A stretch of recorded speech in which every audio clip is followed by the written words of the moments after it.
Assalamualaikum warahmatullahi wabarakatuh, Sobat Mahasiswa. Kali ini kita akan membahas tentang pengantar pajak pertambahan nilai atau PPN.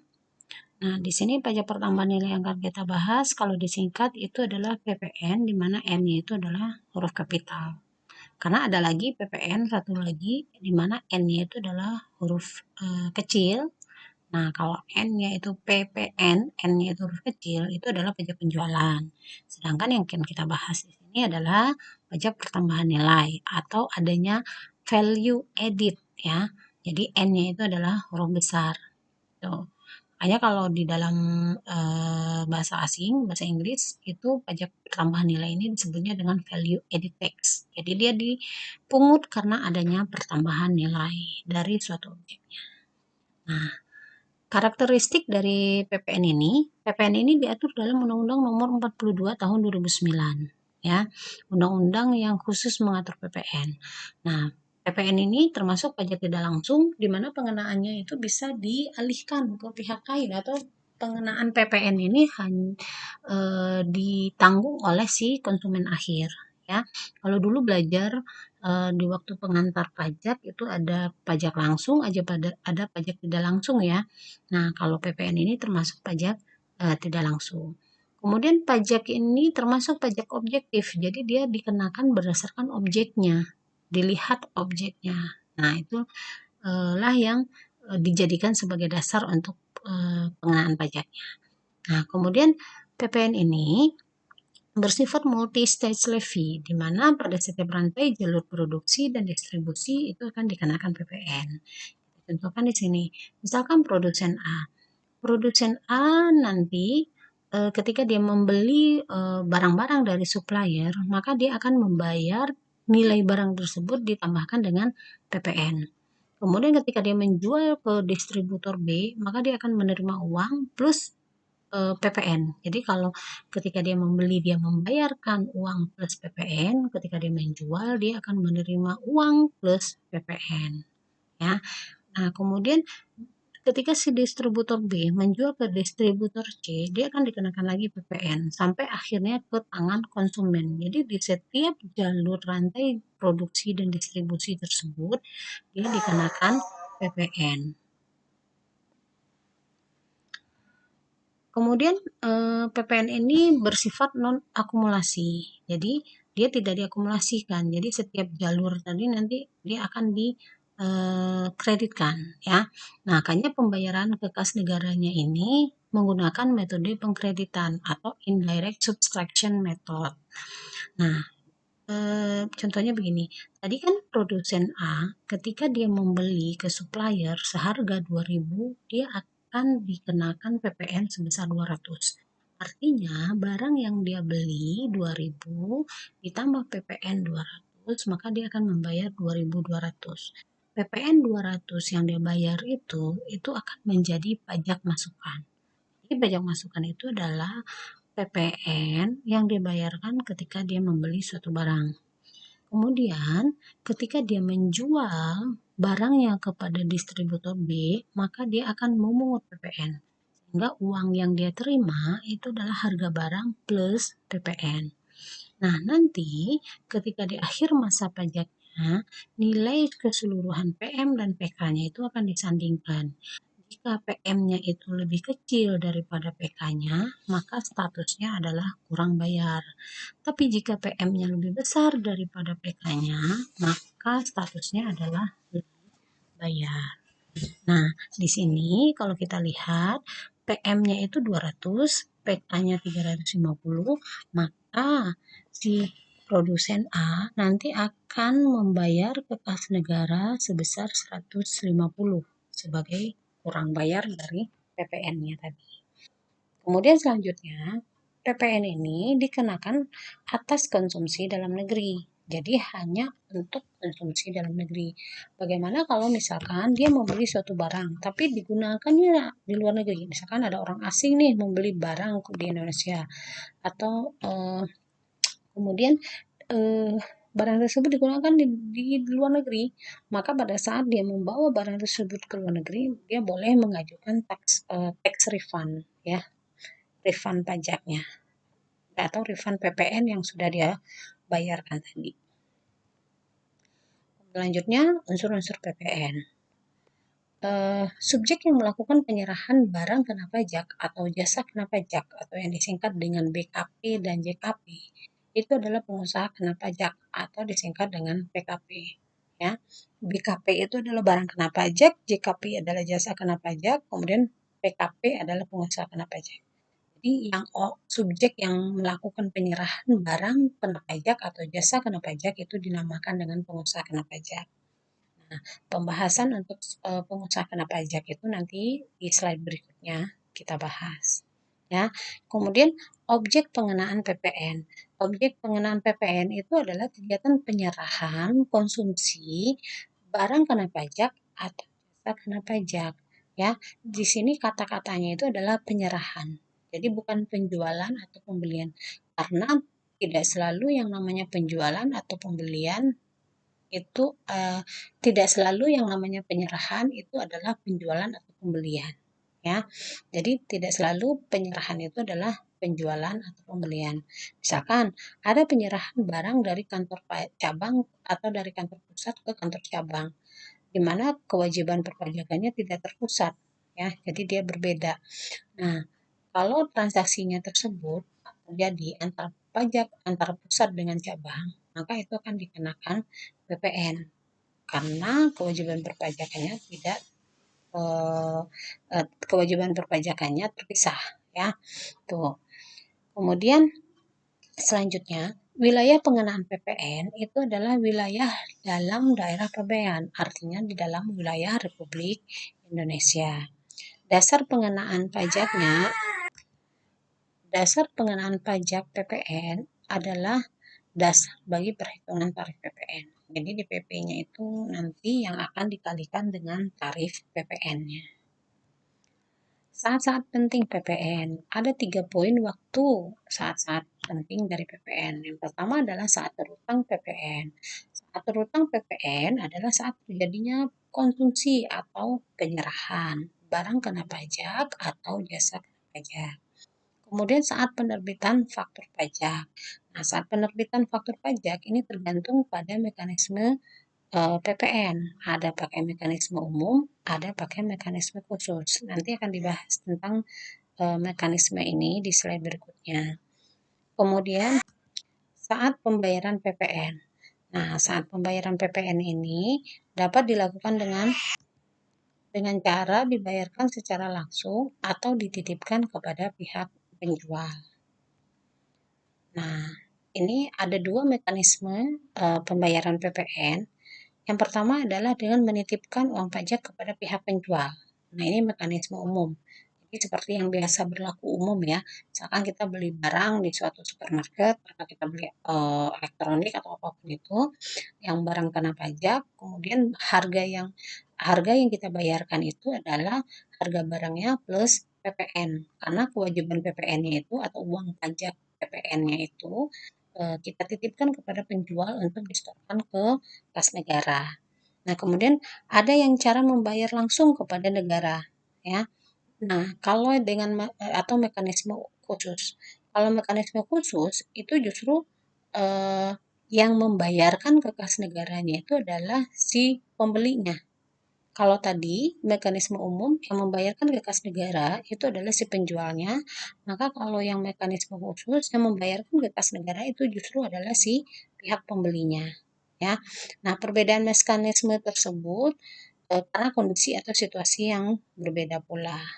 Oke, kita bahas. Kalau pakai metode mekanisme umum, nah setiap PKP ketika dia menyerahkan barang kena pajak atau jasa kena pajak diwajibkan membuat faktur pajak untuk memungut PK-nya, ya. Kalau pakai mekanisme umum. Jadi PKP tersebut dia harus membuat faktur pajak. Jadi ketika wajib pajak orang pribadi atau ketika pengusaha kena pajak itu dikukuhkan sebagai pengusaha kena pajak, maka dia wajib membuatkan faktur pajak untuk melakukan pemungutan pajaknya. Jadi kalau kita misalkan membeli suatu barang, nah kemudian dipungut PPN-nya, maka si PKP atau si penjualnya itu harusnya membuatkan faktur pajaknya, ya. Jadi harus wajib membuatkan faktur pajaknya. Kemudian pada saat si PKP tersebut membeli barang kena pajak atau jasa kena pajak, maka dia akan terutang PM. Jadi kasusnya contohnya seperti si produsen A tadi ya, ketika dia produsen A tadi dia sudah dikukuhkan sebagai pengusaha kena pajak. Nah, ketika dia membeli suatu barang, maka dia akan terutang PM, ya. Ketika dia menjual suatu barang, maka dia terutang PK. Nah, dia akan memungut PK. Nah, untuk memungut PK itu harus membuatkan faktur pajak. Nanti pada akhir masa pajak, pajak PM tadi dikreditkan dengan PK. Apabila PK-nya lebih besar daripada PM, maka dia akan menjadi kurang bayar. Nah, kurang bayarnya ini harus distorkan paling lambat akhir bulan berikutnya setelah berakhirnya masa pajak. Jadi kalau masa pajaknya Januari, maka paling lambat dia harus setorkan itu paling akhir bulan Februari. Yang pasti sebelum dia menyampaikan SPT-nya. Ya. Kemudian apabila PM-nya itu lebih besar daripada PK-nya, maka dia akan menjadi lebih bayar. Nah, nanti kelebihan tersebut akan dikompensasikan. Nah, batas waktu kompensasinya itu adalah 3 bulan. Jadi batas waktunya adalah 3 bulan. Nah, jadi kalau misalkan di bulan Januari dia lebih bayar statusnya, maka dia akan mengkompensasikan. Maaf, saya ulangi. Jadi nanti ketika di akhir masa pajaknya nanti akan dihitung PK atau PM-nya. Kalau kelebihan PM-nya lebih besar daripada PK-nya, maka nanti akan dikompensasikan. Nah, kompensasi ini maksimal adalah 3 bulan. Jadi kalau misalkan nih di bulan Januari PM-nya kelebihan misalkan sebesar 20.000. Nah, kemudian ternyata di bulan Februari si PKP ini dia memiliki kurang bayar pajak sebesar 5.000. Nah, nanti yang akan 10.000 yang PM kelebihan tadi itu akan dikompensasikan dengan kurang bayar yang sebesar 5.000 tadi. Sehingga 10.000 dikurang 5.000 jadi 5.000. Sehingga di bulan Februari dia masih ada kelebihan bayar sebesar 5.000. Kemudian selanjutnya di bulan Maret. Di bulan Maret misalkan si perusahaan ini dia kurang bayar. Kurang bayarnya itu adalah 7.000. Nah, tadi masih ada sisa kompensasi sebesar 5.000. Sehingga kompensasi yang 5.000 tadi dikompensasikan ke kurang bayar yang 7.000. Sehingga pada bulan Maret PKP tersebut dia hanya akan menyetor sebesar 2.000. Jadi 7.000 dikurang 2.000. Sehingga 2 bulan tersebut kompensasi yang 10.000 tadi dikompensasikan ke bulan Februari dan bulan Maret. Nah, batas maksimalnya adalah 3 bulan, sehingga maksimal dikompensasikan di bulan April. Oke. Nah, ketika setelah dihitung PM dan PK-nya, apabila dia PM tadi lebih besar daripada PK, maka dikompensasikan. Kemudian apabila dia kurang bayar, maka distorkan ke kas negara. Maka tahapan selanjutnya itu adalah melaporkan SPT-nya, ya. Kemudian secara khusus. Nah, mekanisme pemungutan yang secara khusus itu dilakukan apabila bertransaksi dengan instansi pemerintah atau orang pribadi atau badan yang ditunjuk sebagai pemungut, ya. Maka perlakuan perpajakannya itu adalah menggunakan mekanisme khusus. Kalau di mekanisme umum tadi kita ketika membeli barang atau menjual barang, eh, itu harga barangnya itu plus PPN yang akan dibayarkan oleh si pembeli, jadi harga barang plus PPN, maka eh, uang PPN yang dititipkan oleh si pembeli tadi, yang diberikan oleh pembeli tadi kepada penjual, nanti oleh penjual akan disetorkan ke kas negara. Nah, kalau secara khusus sebaliknya, jadi ketika bertransaksi dengan pemungut tadi, maka si penjual itu hanya akan menerima harga jualnya barangnya saja tanpa PPN. Nah, PPN-nya itu nanti akan disetorkan oleh si pembelinya tadi, ya. Kenapa pembeli yang melakukan penyetorannya? Karena dia sebagai pemungut. Jadi, kalau ada instansi pemerintah misalkan eh, membeli misalkan peralatan kantor, misalkan peralatan ya, meja, kursi dan lain-lainnya. Nah, maka ketika dia membeli tersebut, harga yang diterima oleh si penjual itu adalah hanya harga barangnya tadi, ya. Terlepas dari unsur PPh-nya ya, kita fokus bahasnya adalah PPN-nya.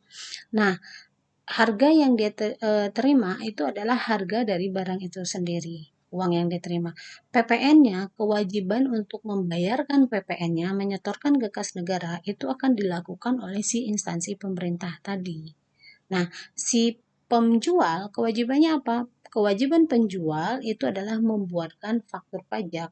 Faktur pajak itu nanti akan dikirimkan bersamaan dengan tagihan, bersama dengan invoice-nya kepada si pihak pembeli. Ya. Nah, kemudian si instansi atau pemungut yang membeli barang kena pajak tadi akan menyetorkan ke kas negara menggunakan surat setor pajak dan kemudian dilaporkan. Nah, nanti surat setoran pajaknya itu nanti akan diserahkan kepada si penjual tadi atau ke pengusaha kena pajak yang bersangkutan. Jadi akan dibuktikan, akan dikasih surat setoran pajaknya. Ini loh bukti pajak yang sudah dia bayarkan ke kas negara. Nah, nanti akan dilaporkan oleh si pihak penjual ini di dalam SPT masanya. Jadi nanti akan di SPT masa itu nanti akan ada item transaksi uh, dengan pemungut, ya. Nanti ada laporannya juga. Nah, PPN ini ada yang dibayarkan secara langsung. Nah, pembayaran secara langsung itu dilakukan apabila yang pertama, PKP menyerahkan barang kena pajak atau jasa kena pajak di mana tidak ada penitipan kepada pihak penjual, ya, atau tidak ada penitipan kepada pihak penjual atau dia menggunakan mekanisme khusus, ya. Tuh. Kemudian import BKP untuk menebus barang kena pajak yang diimpor. Nah, tadi kan PPN itu adalah untuk konsumsi dalam negeri. Nah, dia dititipkan kepada penjual. Nah, kalau kita mengimpor, berarti kan penjualnya adalah orang luar negeri. Sementara kan PPN itu adalah untuk luar dalam negeri. Sehingga PPN untuk impor itu disetor langsung oleh si pembelinya. Jadi bukan dititipkan kepada si penjual. Jadi pada saat dia mengurus surat-surat impornya itu nanti dia akan membayar salah satunya adalah PPN untuk menebus barangnya tadi, ya. Kemudian pemanfaatan JKP dari luar pabean, dari luar negeri juga, ya.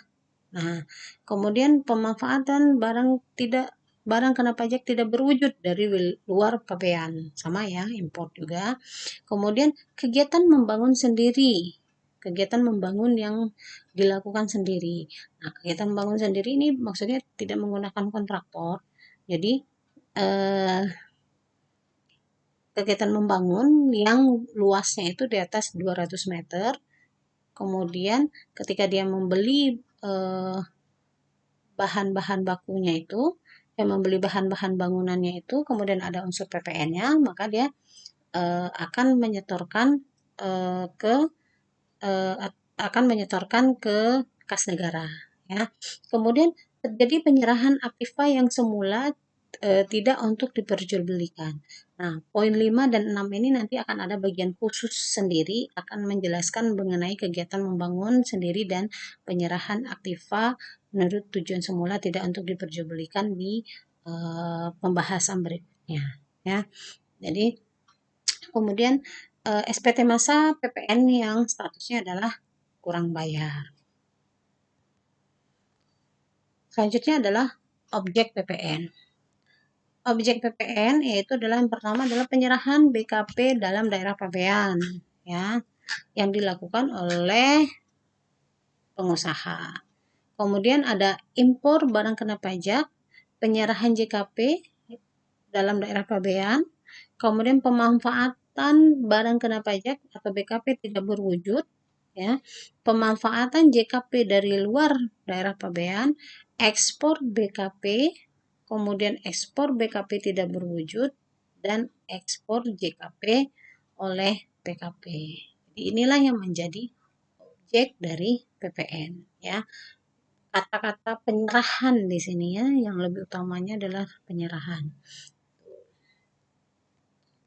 Penyerahan BKP. Apa saja yang masuk dalam penyerahan BKP? Yang pertama adalah penyerahan hak atas BKP karena suatu perjanjian, ya, karena suatu perjanjian, baik perjanjian jual beli ataupun perjanjian lain, ya. Jadi dia ada menyerahkan barang kena pajak karena suatu perjanjian. Kemudian pengalihan BKP karena suatu perjanjian sewa beli atau perjanjian sewa guna usaha. Jadi ketika ada penyerahan BKP dengan sistem leasing, nah itu juga terutang PPN. Kemudian penyerahan BKP kepada pedagang perantara atau juru lelang. Kemudian pemakaian sendiri atau pemberian cuma-cuma. Jadi misalkan nih produsen uh, produsen AC Sharp, produsen Sharp misalkan menggunakan AC merek Sharp untuk kantornya juga.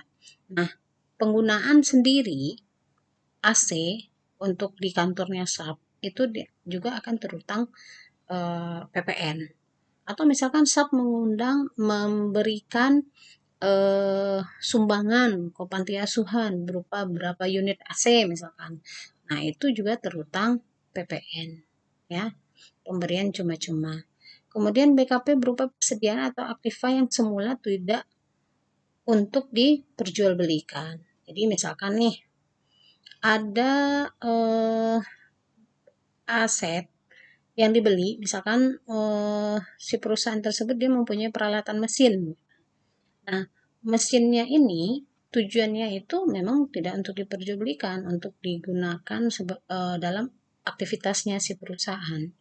Nah, kemudian mesinnya tersebut setelah habis masa pakainya dijual kembali, dijual oleh si uh, oleh si pemiliknya.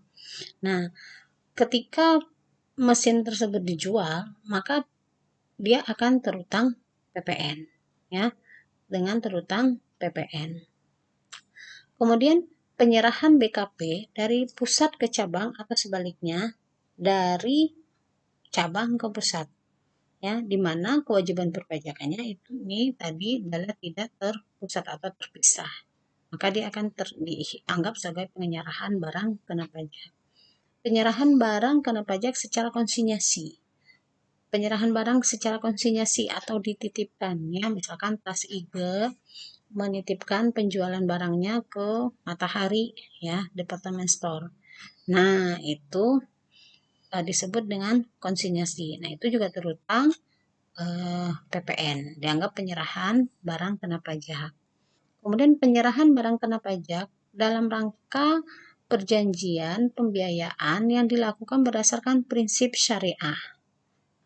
Ini juga termasuk penyerahan barang kena pajak. Kemudian yang tidak termasuk penyerahan barang kena pajak. Penyerahan barang kena pajak kepada makelar, ya. Penyerahan BKP untuk jaminan hutang piutang. Makanya kalau misalkan dia menyerahkan mobilnya untuk jaminan hutang piutangnya gitu. Nah, itu tidak terutang untuk jaminan hutangnya, itu tidak terutang PPN, ya.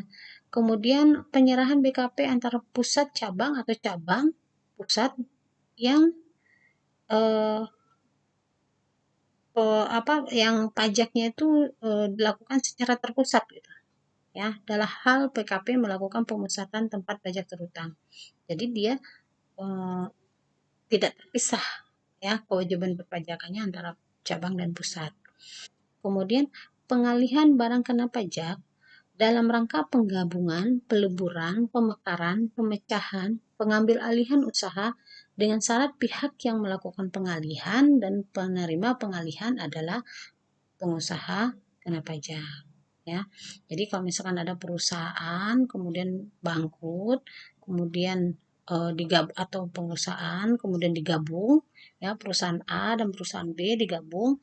Nah, ketika perusahaan A dan B digabung menjadi perusahaan C, maka pengalihan asetnya itu tidak termasuk penyerahan barang kena pajak selama kedua-duanya adalah atau yang melakukan pengalihan dan menerima pengalihan adalah pengusaha kena pajak, ya. Kemudian barang kena pajak berupa aktiva yang menurut tujuan semula tidak untuk diperjualbelikan yang masih tersisa pada saat pembubaran perusahaan yang pajak masukannya tidak dapat dikreditkan, ya. Jadi waktu pembeliannya itu pajak masukannya itu tidak bisa dikreditkan, ya. Nah, tidak bisa dikreditkan itu nanti akan dijelaskan di materi berikutnya. Tuh. Kemudian yang bukan barang kena pajak. Nah, yang pertama adalah barang hasil pertambangan atau hasil pengeboran yang diambil langsung dari sumbernya. Jadi barang-barang yang langsung diambil dari sumbernya itu bukan merupakan barang kena pajak. Tadi kan PPN itu adalah pajak pertambahan nilai. Jadi ketika diambil dari sumbernya itu belum ada pertambahan nilai, ya. Tapi ketika sudah diolah baru menjadi ada pertambahan nilai, ya. Kemudian barang kebutuhan pokok yang sangat dibutuhkan oleh masyarakat banyak. Jadi kalau kita beli beras di supermarket itu tidak akan ada PPN-nya, ya. Jadi beli sembako itu tidak ada PPN-nya. Kemudian makanan dan minuman yang disajikan di hotel, restoran, warung makan dan sejenisnya. Jadi kalau ada PPN ketika makan di restoran ataupun di hotel itu PPN-nya itu N-nya huruf kecil. Itu adalah pajak penjualan, bukan pajak pertambahan nilai, ya. Kemudian uang, emas batangan dan surat berharga. Jadi nggak ada uang penyerahan uang, emas batangan yang dikenakan PPN, ya. Kemudian yang bukan jasa kena pajak. Jasa yang bukan merupakan jasa kena pajak itu adalah yang pertama jasa kesehatan medis. Jadi tidak ada ya PPN-nya jasa kesehatan medis. Jasa pelayanan sosial, jasa pengiriman surat dan perangko, jasa keuangan, jasa asuransi, jasa keagamaan, jasa pendidikan, jasa kesenian, jasa penyiaran, jasa angkutan. Jadi kalau kita naik angkutan umum itu tidak ada PPN-nya. Kemudian ada jasa tenaga kerja, jasa perhotelan, jasa yang disediakan oleh pemerintah dalam menjalankan pemerintahan secara umum, jasa penyediaan tempat parkir, jasa telepon umum, jasa pengiriman uang dengan wesel pos, jasa boga atau catering. Itu yang merupakan jasa yang bukan merupakan jasa kena pajak. Selanjutnya saat terutang PPN. Saat terutang PPN itu terjadi pada saat yang pertama adalah pada saat penyerahan barang kena pajak. Jadi ketika ada terjadi transaksi penyerahan, walaupun mungkin di sini misalkan dia transaksinya jual beli ya, transaksi jual beli tapi belum dibayar. Nah, tapi barangnya sudah diserahkan. Nah, pada saat dia sudah melakukan penyerahan itu sudah terutang PPN. Walaupun mungkin dibayarnya nanti berapa bulan lagi. Kemudian impor. Pada saat barangnya itu diambil di bea cukai itu akan terutang PPN. Kemudian pada saat penyerahan jasa kena pajak, kemudian pada saat pemanfaatan barang kena pajak tidak berwujud dari luar pabean, pemanfaatan jasa kena pajak dari luar daerah pabean, kemudian pada saat ekspor BKP berwujud, BKP tidak berwujud, dan ekspor JKP.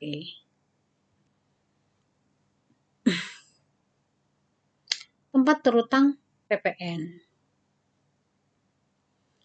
Kalau yang hal PKP-nya itu melakukan penyerahan, ya, maka tempat terutangnya itu adalah tempat kedudukan atau tempat kegiatan usaha dilakukan, ya. Jadi disitulah tempat terutang PPN-nya. Kemudian kalau dalam hal impor, maka tempat terutangnya itu adalah pada saat pengambilan barang di bea cukai. Jadi di pengurusan dokumen-dokumen impornya tadi ya. Kemudian dalam hal orang pribadi atau dan yang memanfaatkan BKP tidak berwujud dari luar daerah pabean, maka terutang pajak di tempat tinggal atau tempat kedudukan atau tempat kegiatan usaha. Selanjutnya, pengusaha kena pajak. Pengusaha kena pajak itu adalah pengusaha yang melakukan penyerahan barang kena pajak atau jasa kena pajak, kecuali pengusaha kecil, ya, kecuali pengusaha kecil. Nah, pengusaha kena pajak ini batasannya yang dikategorikan sebagai pengusaha kecil itu adalah pengusaha yang omsetnya kurang dari 4,8 miliar. Pengusaha yang memiliki omset kategorinya itu lebih dari 4,8 miliar, maka dia wajib melaporkan usahanya untuk dikukuhkan sebagai pengusaha kena pajak. Nah, ketika dia sudah dikukuhkan sebagai pengusaha kena pajak, maka dia wajib memungut pajak yang terutang, kemudian menyetorkan PPN dan PPNBM, dan melaporkan PPN dan PPNBM. Pengusaha yang tidak diwajibkan sebagai pengusaha kena pajak adalah wajib pajak, BKP ataupun badan yang omsetnya kurang dari 4,8 miliar. Yang kedua, wajib pajak yang tidak menyerahkan barang kena pajak atau jasa kena pajak. Yang ketiga, wajib pajak yang hanya menyerahkan BKP yang dibebaskan dari pengenaan PPN. Kalau pengusaha yang tergolong pengusaha kecil yang omsetnya kurang dari 4,8 miliar, boleh tidak mendaftarkan dirinya atau dikukuhkan sebagai pengusaha kena pajak. Boleh saja, ya. Jadi kalau misalkan nih dia omsetnya kurang dari 4,8 miliar, tapi dia sering bertransaksi dengan lawan transaksinya itu adalah pihak pengusaha kena pajak, dia bisa memutuskan untuk dikukuhkan sebagai pengusaha kena pajak kita, supaya ketika dia membeli barang-barang atau ketika dia dipotong pajak masukannya, maka pajak masukannya itu bisa dikreditkan. Orang pribadi dan badan yang tidak diharuskan sebagai PKP, tapi wajib memungut, menyetor, dan melaporkan PPN yang terhutang adalah yang melakukan atau memanfaatkan BKP tidak berwujud dari luar pabean, memanfaatkan JKP dari luar daerah pabean. Oke, sekian slide materi kita, pembukaan untuk PPN, pengantar PPN-nya. Untuk lebih rinci dan lebih dalamnya nanti akan ada di video berikutnya. Sampai jumpa. Assalamualaikum warahmatullahi wabarakatuh.